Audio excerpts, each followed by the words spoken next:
ನಾಡ ಹಬ್ಬ ಮೈಸೂರು ಅಂದ್ರೆ ಎಲ್ಲರಿಗೂ ಒಂದು ರೀತಿಯಾಗಿ ಖುಷಿ. ಆದ್ರೆ ಪ್ರತಿ ವರ್ಷ ಮೈಸೂರು ಜನರಿಂದ ಬರುವ ದೂರು ಅಂತ ಅಂದ್ರೆ ಅದು ದಸರಾದಲ್ಲಿ ಅಧಿಕಾರಿಗಳ ದರ್ಬಾರ್ ಎನ್ನುವುದು. ಇಲ್ಲಿ ಜನಪ್ರತಿನಿಧಿಗಳಾಗ್ಲಿ, ಸಾಹಿತಿ, ಕಲಾವಿದರು ಅಥವಾ ಸಂಘ ಸಂಸ್ಥೆಯ ಪ್ರಮುಖರಿಗೆ ಯಾವುದೇ ಅವಕಾಶ ಇರೋದಿಲ್ಲ. ಎಲ್ಲಾ ಸಮಿತಿಗಳಲ್ಲಿ ಅಧಿಕಾರಿಗಳೇ ಇರೋದ್ರಿಂದ ಅವರೇ ನಿರ್ಧಾರವನ್ನ ಕೈಗೊಳ್ತಾರೆ. ಇದರಿಂದ ಏನಾಗುತ್ತೆ, ಮೈಸೂರಿನ ಜನತೆ ದಸರಾದಲ್ಲಿ ಕೇವಲ ಪ್ರೇಕ್ಷಕರಾಗಿರ್ತಾರೆ ಹೊರತು ನಮ್ಮ ಊರಿನ ಹಬ್ಬ ಅಂತ ಜವಾಬ್ದಾರಿ ನಿರ್ವಹಿಸುವ ಅವಕಾಶದಿಂದ ವಂಚಿತರಾಗಿರ್ತಾರೆ ಅನ್ನೋದು ಪ್ರತಿ ಸಲ ಕೇಳಿ ಬರುವಂತ ದೂರು. ಇದನ್ನ ಮತ್ತೊಮ್ಮೆ ನಿಜ ಅಂತ ಸಾಬೀತುಪಡಿಸುವಂತೆ ಈ ಬಾರಿಯ ದಸರಾ ಹಬ್ಬದ ಆಚರಣೆಯ ಸ್ವರೂಪ ಸ್ಪಷ್ಟವಾಗುವ ಮುನ್ನವೇ ಅಧಿಕಾರಿಗಳನ್ನ ಒಳಗೊಂಡಿರುವ ದಸರಾ ಸಮಿತಿಯ ಆಯ್ಕೆ ಆಗಿದೆ.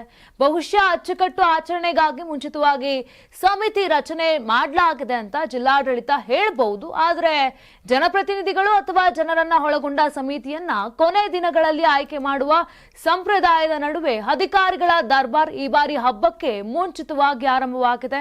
ಇನ್ನು ನಾಡ ಹಬ್ಬದ ಕುರಿತು ಅಧಿಕಾರಿಗಳೇ ನಿರ್ಧಾರ ತೆಗೆದುಕೊಳ್ಳೋದ್ರಿಂದ ಆಚರಣೆಯಲ್ಲಿ ಹೊಸತನ ಇರೋದಿಲ್ಲ. ಎಲ್ಲವೂ ಕಳೆದ ವರ್ಷದ ಕಾಪಿ ಅಂಡ್ ಪೇಸ್ಟ್ ಆಗಿರುತ್ತೆ ಅಂತ ಹೇಳಲಾಗ್ತಿದೆ.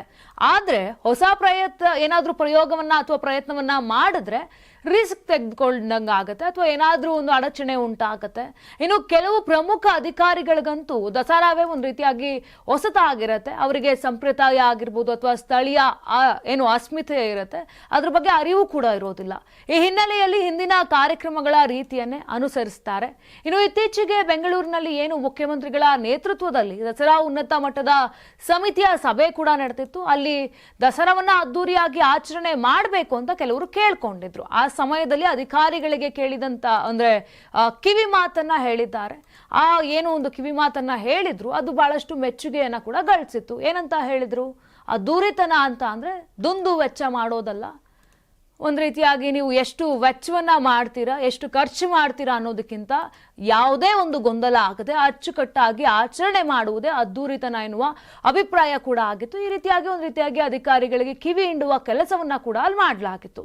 ಇನ್ನು ವೀಕ್ಷಕರೇ, ನಾಡ ಹಬ್ಬ ದಸರಾದಲ್ಲಿ ಅಧಿಕಾರಿಗಳ ದರ್ಬಾರ್ ಬಗ್ಗೆ ನಿಮ್ಮ ಅಭಿಪ್ರಾಯ ಏನಿದೆ ಅನ್ನೋದನ್ನ ಕಮೆಂಟ್ ಮಾಡಿ ತಿಳಿಸಿ. ನಾನು 86 kg ಇದ್ದವಳು 71 kg ಬಂದಿದ್ದೀನಿ. ವಯಸ್ಸಾದ್ಮೇಲೆ ಸ್ಮಾರ್ಟ್ ಆಗಿ ಕಾಣ್ತೀರ ಅಂದ್ರೆ ಜಿನ್ನಿ. 126 kg ವೇಟ್ ಇದೆ. ನಾವು ಈಗ 114 kg ಲೆಕ್ಕ ಬಂದಿದ್ದೀವಿ. ಯಾವುದೇ ಸೈಡ್ ಎಫೆಕ್ಟ್ ಆಗಿಲ್ಲ. 84ರಿಂದ 50 kg ಬಂದೆ. ಆಮೇಲೆ ಸಣ್ಣಗೆ ಫಿಟ್ ಆಗಿದ್ದೀನಿ. ಅದಕ್ಕೆ ನಾನು ಯೂಸ್ ಮಾಡ್ತಾ ಇರೋದು ಜೀನಿ ಸ್ಲಿಮ್.